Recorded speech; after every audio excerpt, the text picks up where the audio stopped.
파티에 술 떨어졌다. 목사님 너무 진정성 없는 제목 아닙니까? 목사님 술도 안 드시면서 파티에 술 떨어졌다 별로 와닿지 않는데요.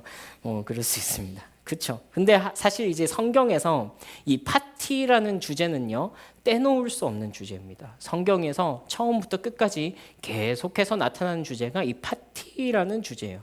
우리 성경에서는 주로 잔치라는 단어를 사용하는데요. 사실 요즘에 잔치라는 말을 잘 안 쓰죠. 그죠? 우리가 생일 잔치라는 말조차도 잘 안 쓰는 것 같아요. 요즘에 생파라고 그러지, 생일 파티라고 그러지, 잔치라고 하면은 뭔가 이렇게 닭백숙 잡아야 될 것 같은 그런 느낌이라 가지고 제가 파티, 요즘에 우리에게 조금 더 와닿는 파티라는 단어를 한번 좀 쓰도록 하겠습니다. 우리가 장차 도래할 하나님의 나라에 들어갈 때도요, 우리는요 이 파티에 참여하게 될 것입니다. 요한계시록에서는요 이렇게 기록하고 있는데요. 우리 이 말씀 같이 한번 번갈아 가면서 읽어보면 좋겠습니다. 제가 6절, 여러분 7절, 9절은 함께 읽습니다. 제가 먼저 읽습니다. 또 내가 들으니 허다한 무리의 음성과도 7절부터네요. 네, 제 7절 먼저 읽겠습니다. 우리가 즐거워하고 크게 기뻐하며 그에게 영광을 돌리세 어린 양의 혼인기약이 이르렀고 그의 아내가 자신을 준비하였으므로.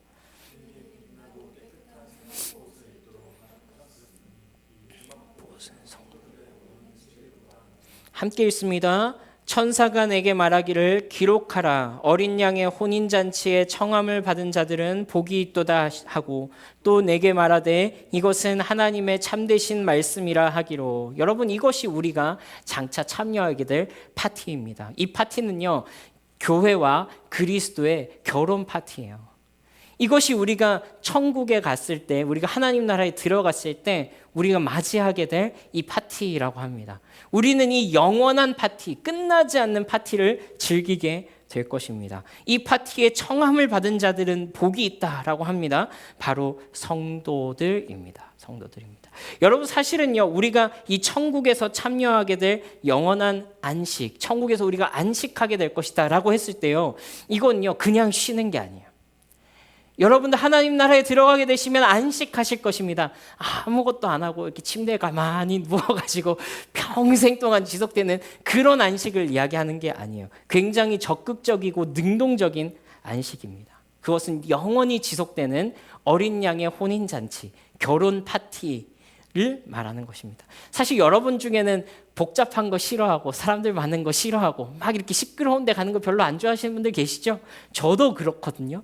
근데 파티가 지속된다고 하니까 막 주님 너무 정신없사옵니다 뭐 이런 생각이 드는데, 저도 그렇습니다. 너무 복잡한 곳에 가는 거 별로 좋아하지 않습니다. 그런데 여러분, 이렇게 생각해 보십시오. 나의 상황과 관계없이, 어떤 나의 성향과 관계없이 진짜 온전히 나도 그것을 즐길 수 있도록 하나님께서 베풀어 주시는 그런 즐거운 파티, 안식의 파티, 시끄러워 빨리 집에 가고 싶어, 그런 파티가 아니라 정말 나에게 기쁨을 충만하게 해주는 그런 파티를 계속해서 베풀어 주신다면 얼마나 좋겠습니까? 그렇죠? 참 그 영원히 그 즐거움을 즐길 수 있는 그런 파티를 베풀어 주신다면 참 좋을 것 같습니다. 나도 그 어떤 드디어 파티라는 것을 한번 즐겨볼 수 있게 되는구나. 천국에 가서 사람들 많은 것도 관계없고 그냥 그것이 뭔가 나를 더 복잡하고 시끄럽게 하는 게 아니라 능동적으로 이게 가만히 안 하고 쉰다 이게 아니라 진짜 적극적으로 막 기쁨이 계속 솟아오르는 그런 즐거운 이 파티의 현장, 즐거움의 현장 가운데 초대해 주신다라는 거죠. 사실은요, 하나님께서 처음 이 세상을 창조하셨을 때 우리에게 주고자 하셨던 안식이 바로 이런 안식이었습니다. 여러분, 하나님께서 세상을 며칠 동안 창조하셨죠? 며칠 동안 창조하셨습니까? 7일 동안 창조하셨죠. 그렇죠? 하나님께서 모든 것을 창조하시고 7째 날에 쉬셨습니다. 안식하셨다 그러죠. 그리고서 8번째 날은 어떻게 시작됩니까? 8번째 날. 여러분, 8번째 날에 관한 기록을 성경에서 보신 적이 있습니까? 없습니다. 없습니다. 이거 의도된 거예요. 의도된 거예요. 의도적으로 8번째 날이라는 암시를 주지 않는 거예요. 왜냐하면 하나님의 원래 계획은요, 이 7번째 날이 지속되는 것이기 때문에 그래요. 그러니까 하나님께서 노동하셔서 이 모든 것들을 만드시고 7번째 날을 사람과 모든 피조물이 맞이하게 하신 거예요. 그래서 하나님만 안식하신 것이 아니라 이 사람들이 하나님의 세계 속에서 하나님의 안식에 참여하도록 하신 것이 안식일의 본질이란 말이에요. 그래서 7번째 날의 지속, 이 안식의 날이 계속되는 것, 영원토록 하나님과의 사귐과 기쁨만이 충만한 그 시간을 계획하신 것이 바로 처음 하나님께서 이 세상을 창조하셨을 때의 이 계획인 것입니다. 이것이 안식의 의미입니다. 그래서 우리가 안식하면 아무것도 안 하고 이제 쉬는 것을 생각하는데 사실 성경적인 안식은 그런 것이 아닌 것입니다. 기쁨과 생명이 충만하고 하나님과의 사랑의 교제를 충만히 누리고 생명력 있고 행복하고 즐겁고 그런 충만한 상태를 계속해서 느끼는 것을 의미하는 것입니다. 이것이 하나님께서 주시는 안식이죠. 그래서 여러분 안식일을 기억하여 거룩히 지키라는 계명은요, 어떻게 지키는 것이 옳습니까? 단순하게 가장 초보적인 건 뭐예요? 어디 놀러 가지 않고 다른 약속 잡지 않고 주일날 예배 드리러 오고, 우리 어릴 때는 제 좀 보수적인 교회에서 자랐는데 주일날 공부도 못하게 했어요. 12시까지 공부 안 하고 있다 12시 땡 하며 공부하기 시켰습니다. 이거 굉장히 수동적인 의미의 안식일 지킴이에요. 진짜 능동적인 의미의 안식일 지키는 것은 무엇입니까? 내가 뭘 안 해서 안식일을 지키는 것이 아니라 무엇을 해서 안식일을 지킬까 하는 거예요.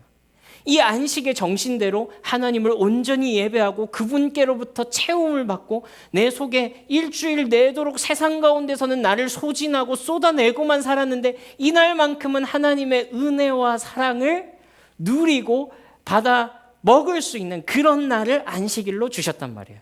그래서 여러분 우리가 이제 매일 큐티 하지 않습니까? 매일 큐티 하다가 주일날 안 하는 거 아니요. 주일날 하시는 게 좋아요. 그게 안식일 정신을 만든 거예요. 매일 했으니까 이제 주일날은 예배 드렸으니까 이거 안 할게요. 이게 어떻게 해서든지 안 하는 방식으로 안식일을 이렇게 즐기고 쉬는 것이 아니라 굉장히 능동적으로 쉬는 것입니다. 주님 오늘 안식일에 하나님의 그 부활의 능력 가운데 참여하고 그 부활의 기쁨 가운데 참여하기 원합니다. 이것이 이제 주일을 잘 지키는 방법인 것입니다. 여러분 이것이 우리의 일상으로까지 확장되어서 우리의 매일을 살아가는 것이 안식의 정신으로 매일을 살아가는 것이죠. 아무튼 이것이 이제 원래 하나님이 세상을 창조하신 목적이라는 거예요. 하나님의 영원하신 안식에 사람이 참여하도록 하신 거예요. 그런데 죄가 들어오면서 이 안식에 균열이 가게 된 거죠. 깨지게 된 거죠. 그래서 어떻게 됩니까? 이 안식의 정신이 위협을 받습니다. 살아남아야 되고 투쟁해야 되고 치열하고 불행하고 슬프고 우울하고 절망적이고 기쁨이 다 사라져버린 상태. 어떻게 해서든지 나의 생명을 내 힘으로 지켜내야만 하는 세상. 내가 땀을 흘려 땅을 갈아도 땅에서 가시와 엉겅퀴를 내는 이 세상. 안식의 정신이 7번째 날의 정신이 완전히 깨어져 버린 것이죠. 이 인간의 범죄한 이후에 세상의 상태가 바로 안식이 깨어진 상태. 그러니까 어떤 상태요? 파티가 끝났다. 파티 파토 났다. 다 끝났다. 망했다. 이 결혼식 파티는 망했다 하는 상태가 된 겁니다.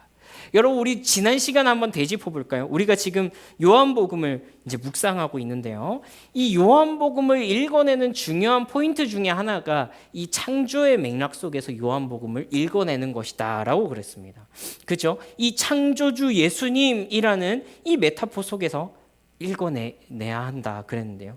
모든 망가진 것들을 새롭게 창조하시는 이 창조주로 이 땅에 오신 예수님. 특별히 요한복음 1장 2절은 7번째 날 창조의 7날을 우리에게 상기시킨다 그랬습니다. 우리 다시 한번 볼까요?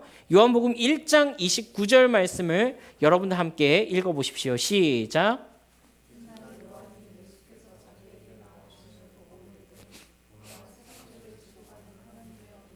제가 읽습니다. 또 이튿날 요한이 자기 제자 중 2사람과 함께 섰다가 요한복음 1장 43절 읽어주십시오. 시작.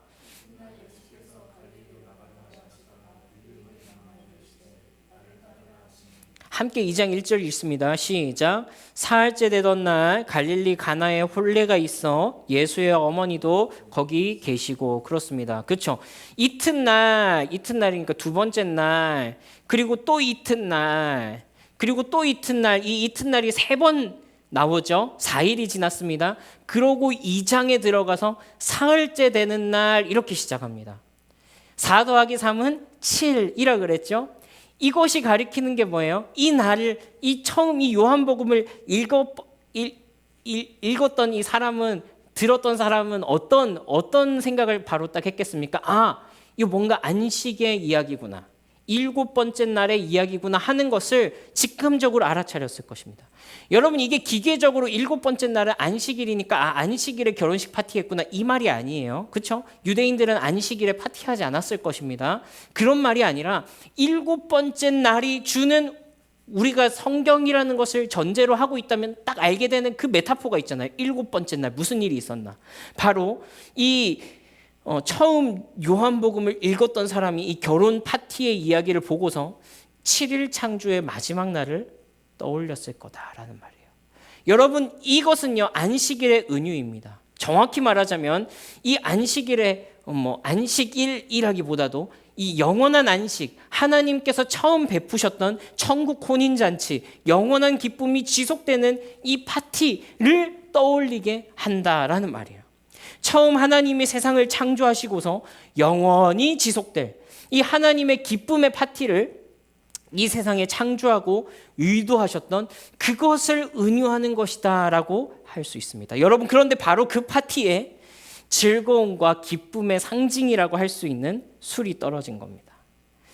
이게 처음 시작하면서 목사님 술도 안 마시면서 이렇게 진정성이 떨어집니다. 이게 무슨 의미냐면요, 마치 이런 거예요. 두쫀쿠에 카다이프 면이 없는 거예요. 그거 없이 두쫀쿠라고 빵을 먹었는데 안에 카다이프 면이 안 들어있는 거예요. 우리말로 하자면은 좀 안고 없는 찐빵이다, 그렇죠? 팥이나 슈크림 안 들어있는 붕어빵이다, 뭐 이런 느낌이란 말이에요. 아무것도 없는 그런 텅 빈 강정 같은, 속빈 강정 같은 그런 상태를 보여주는 거예요. 여러분, 사실 이것은 우리의 인생을 보여주는 은유라고도 할 수 있습니다. 하나님은 우리의 인생이 불행하도록 창조하지 않으셨어요. 하나님은 우리의 인생이 투쟁하고 전투적으로만 살아가다가 끝나도록 만들지 않으셨다고요. 하나님의 원래 의도는 그게 아니었어요. 그런데 우리 속에 진짜 그 기쁨이 있느냐, 그 안식이 있느냐, 하나님 처음 우리를 창조하셨을 때 의도하셨던 그 기쁨과 만족함이 우리 속에 있느냐? 아니요, 아니잖아요. 수많은 불행과 고통, 아픔, 혼란스러움, 걱정을 안고 살아가는 것이 우리의 인생이지 않습니까? 포도주가 떨어진 파티, 여러분, 그것이 곧 우리의 인생의 현실이라면 오늘 예수님께서요 바로 그 불행한 파티장, 파토가 나버린 그 파티장에 나타나신 거예요. 7번째 날이에요. 하나님의 기쁨과 즐거움이 풍성해야 할 그곳에, 그러나 그것이 이제 더 이상 보이지 않는, 사라져가는, 떨어져가는 그 세상에 예수님께서 나타나신 거예요. 어떻게요?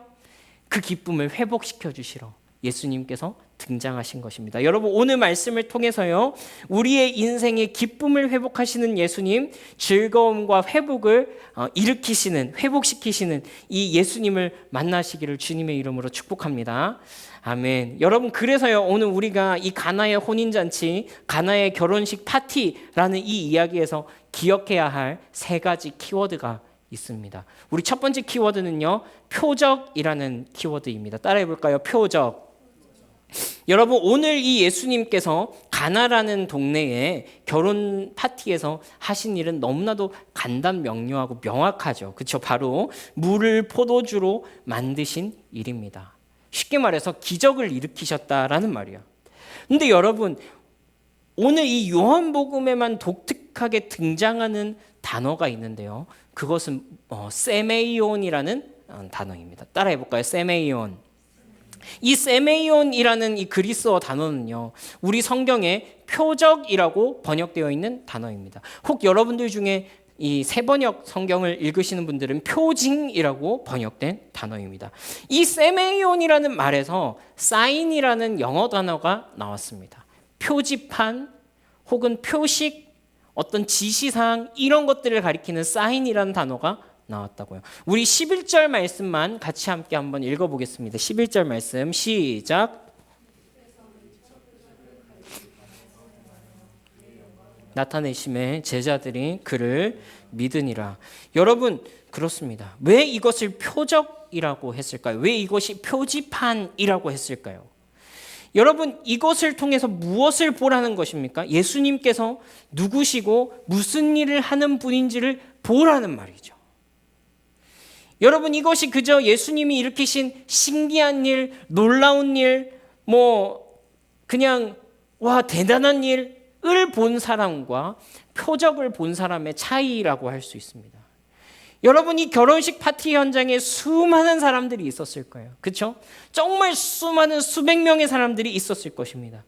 그런데 이 수많은 사람들이 예수님이 물을 변화시켜서 만든 이 포도주의 맛을 봤을 거란 말이에요. 그리고 그것을 즐기고 그것 덕분에 많은 사람들이 행복해하고 이 파티는 성공적으로 끝났고 비로소 파티다워졌고 너무너무 행복한 그런 시간들을 다 예수님 덕분에 누렸을 거란 말이에요. 즐겼을 거란 말이에요. 행복했을 거란 말이에요. 그런데 이 신기한 일을 경험한 모든 사람이 표적을 본 것은 아니었다라는 거예요. 대표적인 사람이 바로 이 파티를 책임졌던 이 파티의 총괄 매니저입니다. 오늘 성경 말씀에는 연회장, 이 연회장, 페스타의 마스터다라고 불렸던 이 파티의 총괄 매니저입니다. 이 매니저의 이야기 우리 8절부터 10절까지 나오는데요. 제가 한 절, 여러분 한 절, 10절 같이 읽습니다. 제가 먼저 읽습니다. 이제는 떠서 연회장에게 갖다 주라 하심에 갖다 주었더니 어디서 났는지 알지 못하되 물 떠온 하인들은 알더라. 연회장이 신랑을 불러 함께 읽습니다. 말하되 사람마다 먼저 좋은 포도주를 내고 취한 후에 낮은 것을 내거늘 그대는 지금까지 좋은 포도주를 두었다 하니라. 여러분 파티 매니저는 깜짝 놀랐습니다. 왜냐하면 신랑이 수급해온 이 포도주가 사람들이 취했을 즈음에 맛을 제대로 분별하지 못할 즈음에 내어놓는 그런 포도주의 질이 아니었기 때문입니다. 이 매니저는 크게 기뻐했습니다. 그리고 이 신랑의 어떤 이 제너러스함에 이 사람의 인격에 대해서 굉장히 칭찬합니다. 당신 이 처음에는 보통 좋은 거 냈다가 나중에는 그냥 그저 그런 거 내놓는데 당신 이 행동을 보니까 당신의 인격이 보이네요. 참 괜찮은 사람이네. 네, 이런 사람 처음 보네. 이런 얘기를 막 할 정도로 그것을 즐겼습니다. 그러나 여러분 이 파티의 매니저는 그것이 어디로부터 온 것인지는 알지 못했단 말이에요. 여러분 이 파티 매니저, 이 연회장은요 전형적으로 기적을 만난 사람이었습니다. 전형적으로 신기한 일을 경험한 사람이었습니다. 그러나 이 신기하고 신비한 일을 경험했지만 그것이 누구로부터 어디에서부터 왜 일어났는지는 전혀 깨닫지 못하는 사람이었습니다. 그래서 이 매니저는요 예수님과는 아무런 관계없는 사람으로 남아버렸다는 거예요. 그 파티, 그 영광스러운 파티의 총책임자였으면서 당사자였으면서 그것을 맛보고 누리고 즐겼던 그 혜택을 입은 사람이었으면서도 예수님과는 아무 관계없는 사람이었다라는 거예요. 여러분 이것이 얼마나 비극입니까? 그렇죠? 예수님의 기적의 현장에 있었습니다. 그분이 기쁨을 상실한 우리의 인생에 파티가 되어야 할 우리의 인생이 슬픔과 아픔으로 가득 차 있을 때 우리의 삶 가운데 찾아오셔서 기쁨을 회복시키러 오신 진정한 안식을 회복시키러 오신 바로 그분이 오셨구나.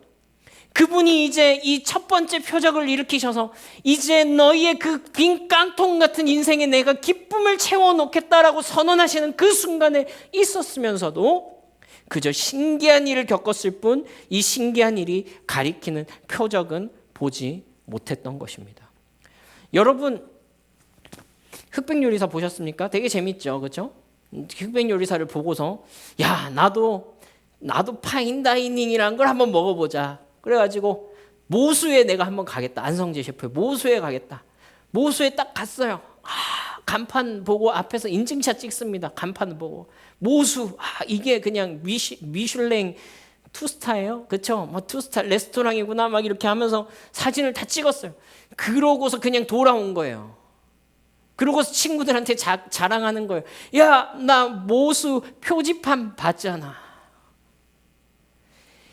여러분, 저 모수 표지판 보고 왔어요. 막 자랑하는 거예요. 사람들 뭐라고 그러겠어요? 미친놈이라 그러죠.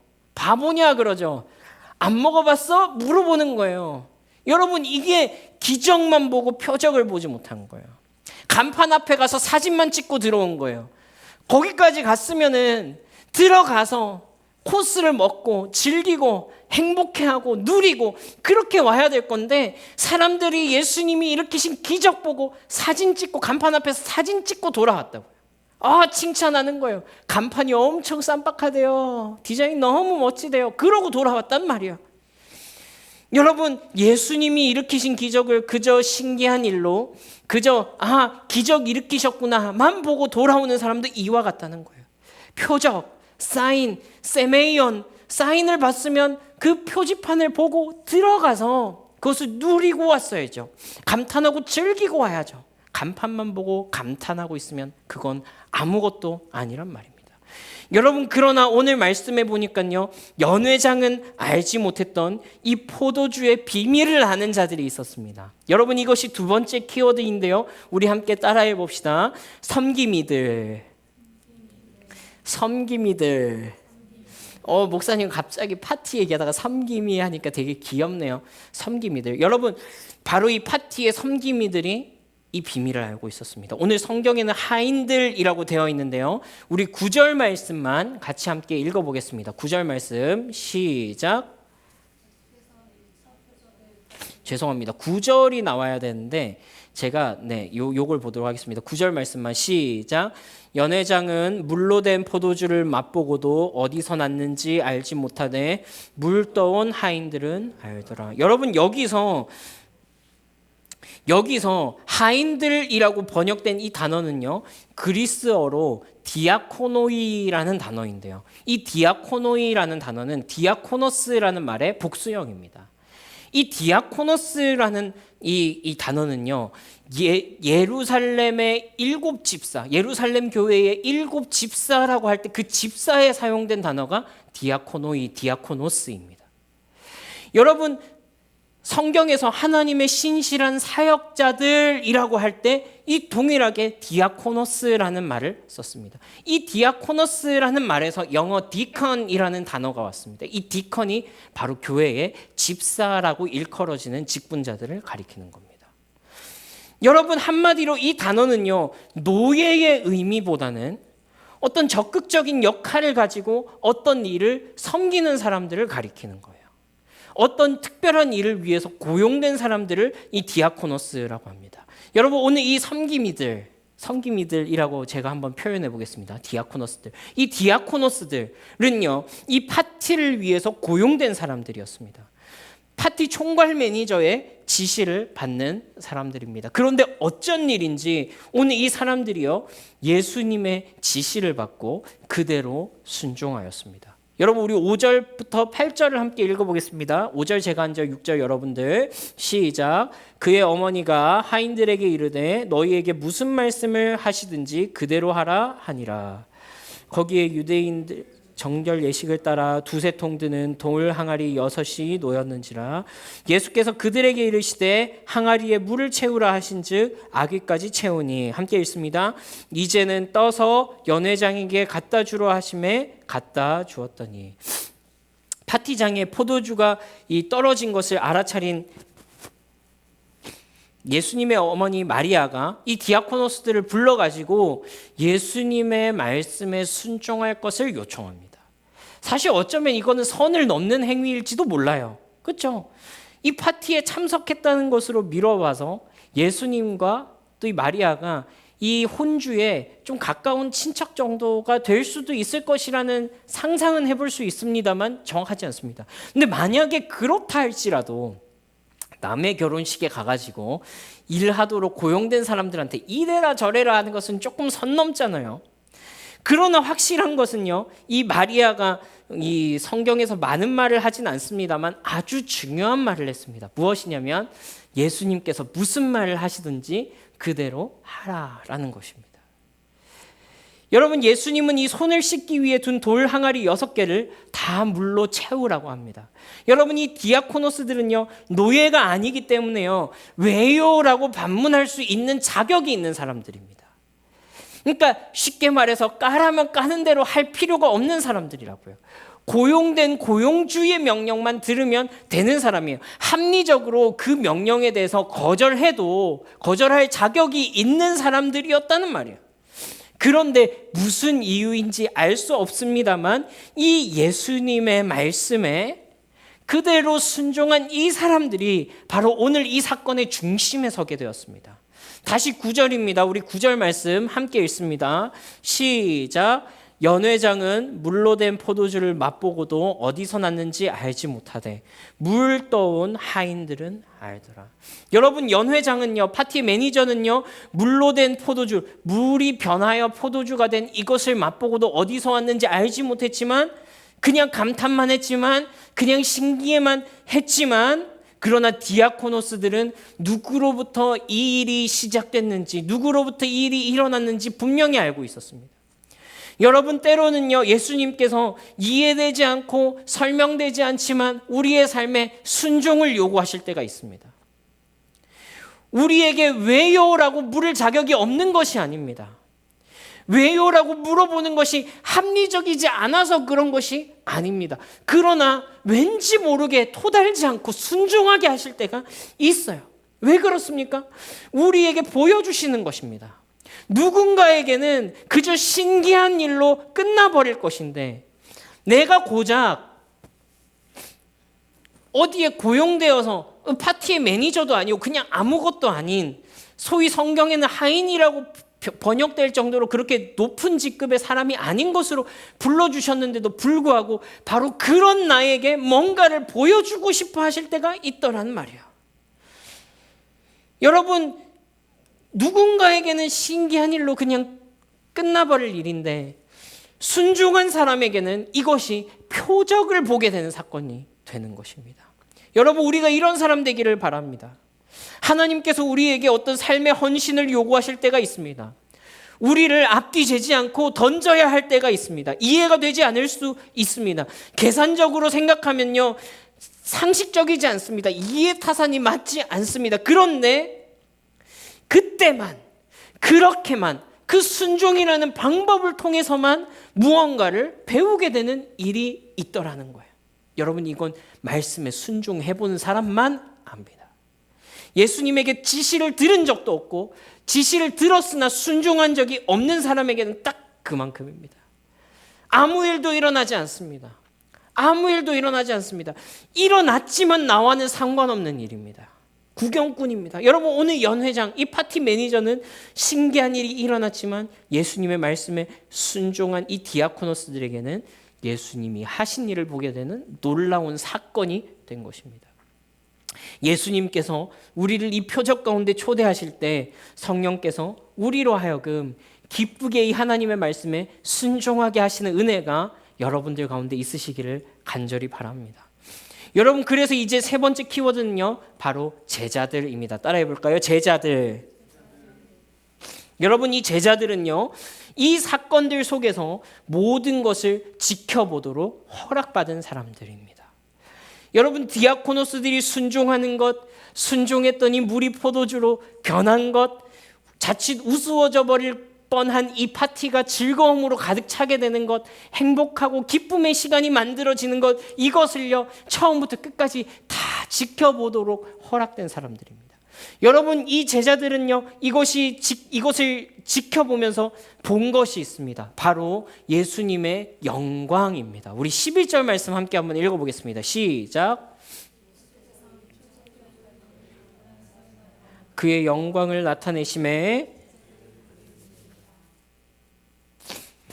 여러분, 예수님께서 이 첫 번째 표적 사메이온을 행하여서 그의 영광을 나타냈다 그럽니다. 여러분이 영광을 나타내셨다라는 단어는요, 예수님에게 있어서 굉장히 종말론적인 단어입니다. 이 영광이라는 단어를 언제 쓰냐면요, 예수님께서 십자가에서 죽으시고 부활하셔서 하나님 보좌의 우편에 앉으시는 이 구속사의 가장 중요한 사건을 가리킬 때 예수님께서 영광 가운데 들어가셨다, 이렇게 표현합니다. 혹은 예수님께서 영광 받으실 것을 알리셨다, 이 제자들에게 알리셨다, 이런 표현이 이제 성경 가운데 등장하거든요. 그때 보게 되는 것이 예수님의 영광입니다. 이 영광이라는 단어는 예수님의 죽으심과 부활을 가리키는 단어, 예수님의 구원자 되심, 예수님의 메시아 되심, 예수님의 하나님 되심을 가리키는 단어이기 때문에 그렇습니다. 여러분, 오늘 이 제자들이요, 이 사건을 통해서 엿본 것이 바로 이 예수님의 영광입니다. 예수님의 하나님 되심입니다. 그러니까 표적으로 볼 수 있도록 허락된 자들이 바로 이 제자들이라는 말이에요. 수많은 사람이 그 속에서 다양한 층위로 예수님의 기적을 경험했습니다. 어떤 사람은 그냥 또 포도주가 나왔나 보다, 더 좋은 걸로 바뀌었나 보다, 그냥 그 정도로 느꼈을 것입니다. 어떤 사람들은 연회장처럼 이 사건의 총괄 매니저이면서 막 야 진짜 주인 대단하다, 이런 식으로만 느꼈을 것입니다. 또 어떤 이들은 그 일이 예수님에게로부터 시작됐다는 것을 알게 되었을 것입니다. 그러나 이 제자들은요 그것을 가까이서 지켜보고 그분의 존재가 누구인지 알아보도록 허락된 사람들이었습니다. 그분께서 하신 일들을 목격하고 그 표적으로서 받아들일 수 있게 허락된 사람들입니다. 여러분, 이것이 제자들에게 허락된 복입니다.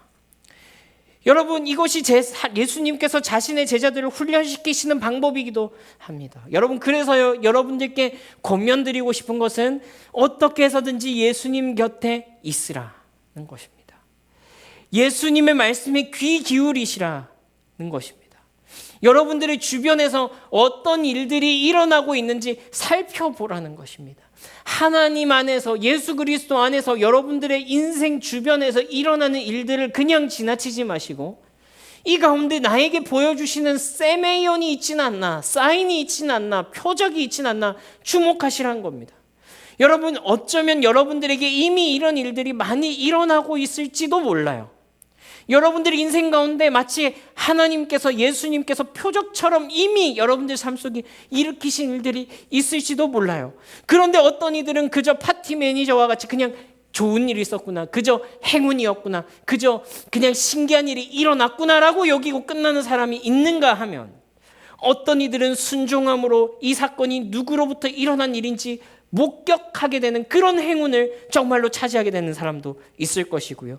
또 어떤 이들은 이것을 통해서 예수님의 하나님 되심을 보고 자기의 삶을 그분께 드리며 예수님의 제자로 온전히 살아가고 성장해가는 그런 사람들이 있을지도 모른다 하는 것입니다.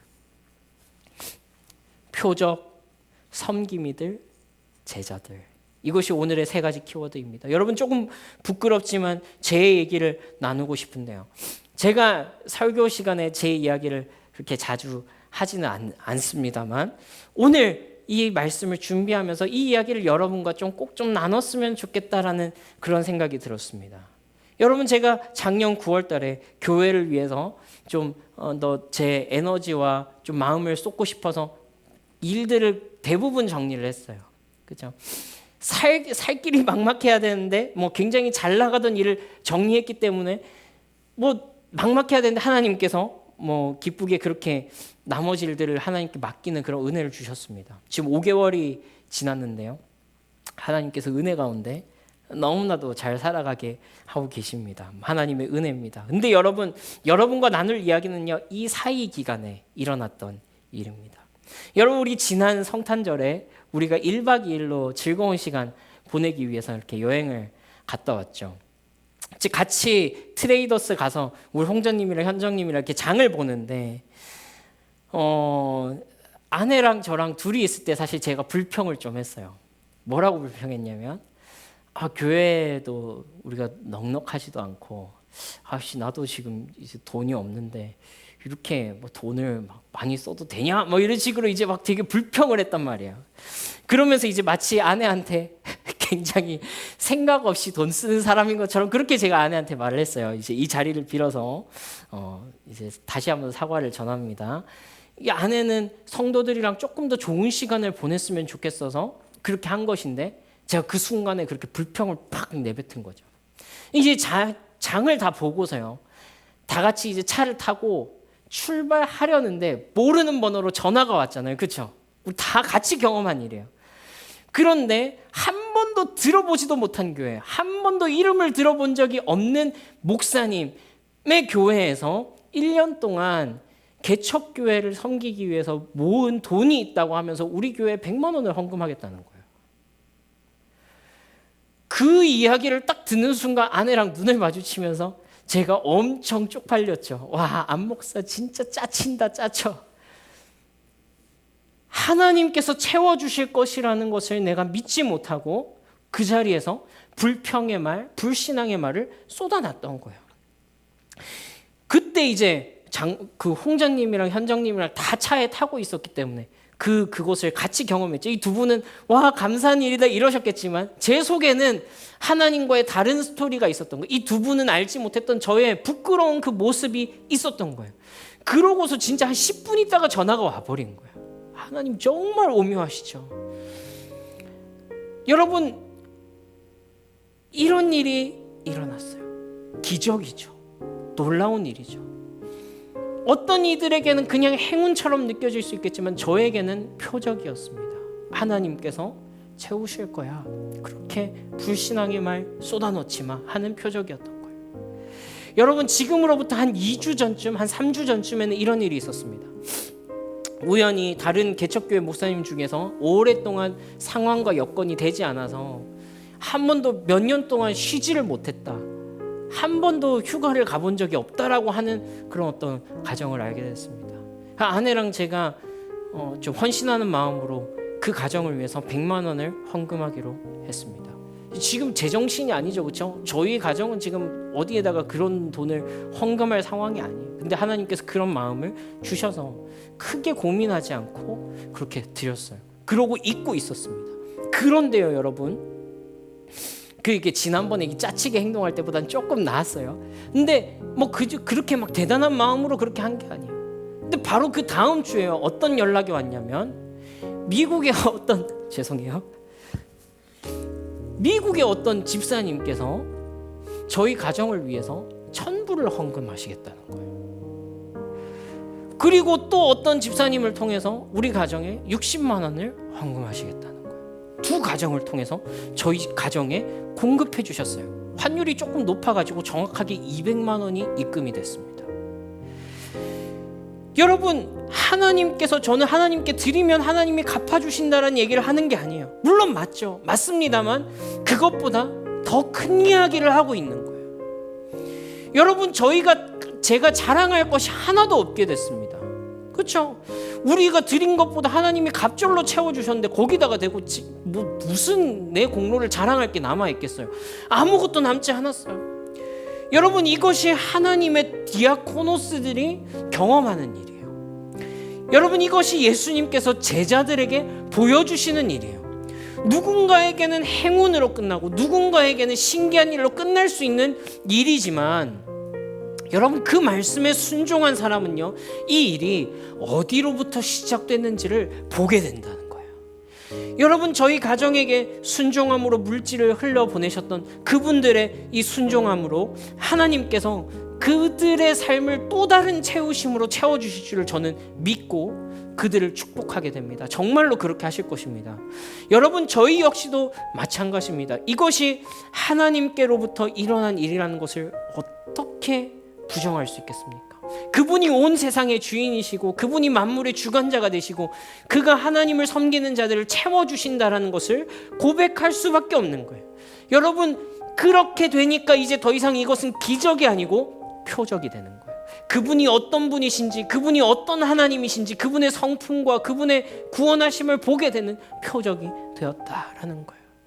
여러분, 이 요한복음에는요, 총 7개의 표적이 등장합니다. 어떤 사람들은 이 부활을 8번째 표적으로 치기도 하는데 어쨌건 이 7개의 표적이 등장합니다. 이것이 첫 번째 표적이고요. 여러분들 이제 요한복음 계속해서 묵상해 나가시면서 다른 표적들도 함께 보게 될 것입니다. 그 표적을 보고 무엇을 봐야 됩니까?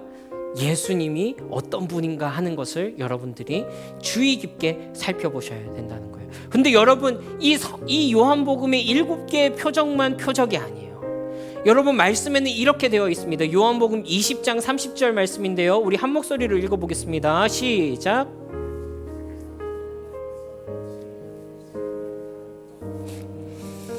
여러분 기록되지 않은 다른 표적도 많이 있었다라는 거예요. 다른 말로 하자면 예수님께서 계속해서 이 제자들과 함께 살아가면서 그 삶에 많은 표적들을 주셨다는 거예요. 공식적으로 이건 표적이야, 이건 그냥 기적이야, 이게 아니라 제자들의 삶 속에 끊임없이 이 세메이온을 보여주셨다는 말이에요. 여러분 다른 말로 하자면 예수님께서 계속해서 우리 삶에 이런 일들을 일으키고 계신다는 겁니다. 그런데 어떤 사람들에게는 그저 신기한 일에 지나지 않지만 어떤 사람들은 순종함으로 그곳 가운데서 예수님께서 하신 일을 잘 지켜봄으로 이 표적이 예수님의 하나님 되심을 가리키는 특별한 사인이 되는, 특별한 세메이온이 되는, 진짜 그의 제자로 살아가게 되는 그런 기적 같은 일들이 일어난다라는 것입니다. 여러분 이런 표적을 보신 적이 있습니까? 여러분 혹시 순종하지 않아서 아무 일도 일어나지 않았던 것은 아닙니까? 한 번도 나를 던져본 적이 없이 그저 그냥 예수를 믿는다라는 그 타이틀만 가지고 우리의 인생이 그냥 흘러오지는 않았냐라는 거예요. 그렇지만 여러분 우리가 순종할 때에, 우리가 그분의 제자로서 그분의 하신 일을 지켜보고 있을 때에 우리 가운데 일으키시는 그 일들이 있다라는 거예요. 우리에게 하나님의 하신 일을 보여주실 때 그것을 표적으로 깨닫게 되는 은혜가 있다라는 거예요. 여러분 바라기는요, 오늘 하나님께서 우리에게 항아리에 물 떠오라는 순종을 요구하실 때에 그것이 우리를 그분의 표적에 참여시키고자 하는 진짜 멋진 일을 보여주시고자 하는 그분의 초대라는 것을 깨닫는 은혜가 우리 가운데 있기를 바랍니다. 그래서 여러분 우리의 삶에서 일어나는 많은 일들을 통해서 우리가 점점 더 성숙한 그분의 제자가 되어져 가고 그분을 신뢰하고 그분을 따라가고 이 표적을 통해서 예수님의 하나님 되심을 믿고 신뢰하며 그 기쁨을 누리면서 살아가게 되는, 정말로 표지판을 보고 들어가서 맛보고 진짜 이 일은 행복한 일이야 라고 그것이 나의 증언이 될 수 있는 그런 인생, 그런 은혜 있기를 주님의 이름으로 간절히 축복드립니다. 여러분 이제 우리 이 말씀을 의지하여서 이 키워드들을 생각하면서 우리 3가지 기도 제목 나누고 싶은데요. 첫 번째로는요, 표적이라는 키워드입니다. 여러분 예수님이 이 7번째 날 기쁨이 사라진 우리의 인생에 참된 기쁨과 소망을 회복시켜 주러 오신 예수님이라는 사실을 믿게 해주십시오. 여러분 우리가 이것을 신뢰할 때 우리를 온전히 드릴 수 있을 줄 압니다. 여러분 계속해서 우리를 희생하라고 하는 것처럼 느껴져요. 계속해서 내 것을 포기하라고 하는 것처럼 느껴져요. 왜? 라고 묻고 싶어져요. 그런데 예수님의 목적은 뭐예요? 우리에게서 더 빼앗아가는 것이 목적이 아니라 우리의 삶의 기쁨을 채워주시는 것이 목적이란 말이에요. 첫 번째 표적이라는 키워드입니다. 두 번째 섬김이라는 키워드입니다. 디아코노스라는 키워드입니다. 예수님이 나를 디아코노스로 부르실 때, 주님 내가 그 현장에서 주님 나에게 물어오실 때 이 돌 항아리에다가 물을 채우라는 이 어이없는 부르심 앞에 주님 그냥 한번 순종해 볼 수 있는 그런 은혜를 주십시오. 그래서 이 파티의 연회장도 알지 못했던 그 은혜의 비밀을 깨닫는 은혜가 나에게 있게 해주십시오. 세 번째 키워드 제자입니다. 주님 내 평생에 하나님이 내 삶에 일으키신 일을 보게 하소서. 수많은 기록되지 않은 표적들, 주님 내 삶 속에서 그것을 표적인 줄로 알고 그것을 내가 감지할 수 있는 은혜를 주옵소서. 그것을 통해서 내 믿음이 더욱 굳건히 자라고 예수님의 참된 제자로 따라가게 해주십시오. 우리 이 기도 제목으로 찬양 이후에 함께 기도하기를 원하는데요.